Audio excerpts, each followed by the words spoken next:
باپ اور بیٹے اور روح القدس کے نام میں آمین۔ ہمارے لیے آج کی تلاوت اشعیاء نبی کا صحیفہ، اس کا 65 باب اور اس کی 17 آیت سے لے کر 21ویں آیت تک۔ کیونکہ دیکھ، میں نئے آسمان اور نئی زمین کو پیدا کروں گا، تو پہلی چیزوں کا ذکر نہ کیا جائے گا اور نہ وہ دل میں آئیں گی، بلکہ تم خوش ہوگے اور ان چیزوں کے بارے میں ابد تک شادمانی کرو گے جو میں پیدا کروں گا۔ کیونکہ دیکھ، میں یروشلم کو شادمانی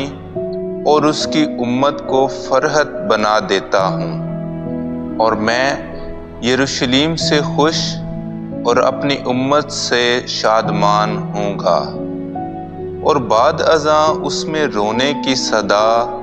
اور نالہ کرنے کی آواز سنی نہ جائے گی، اور آگے کو وہاں کوئی لڑکا کم عمر نہ رہے گا اور نہ کوئی عمر رسیدہ جو اپنے ایام کو پورا نہ کرے، کیونکہ لڑکا 100 برس کی عمر کا ہو کر مرے گا، پر خطا کار اگرچہ 100 برس کا ہو ملعون ہوگا۔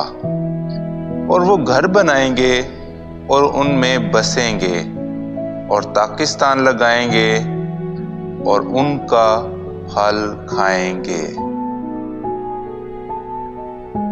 کلام اقدس کا پڑھا اور سنا جانا ہم سب کے لیے باعث برکت ہو۔